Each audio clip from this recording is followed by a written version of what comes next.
and I want to tell you about my terrible week. On Monday, I lost my pen.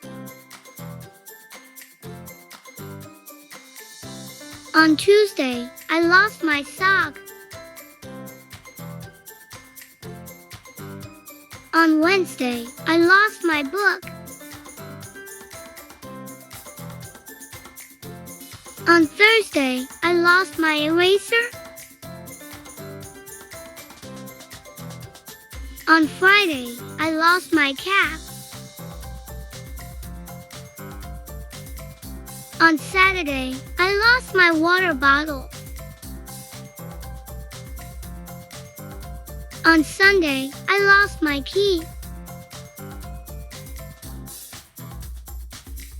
Why am I always losing things?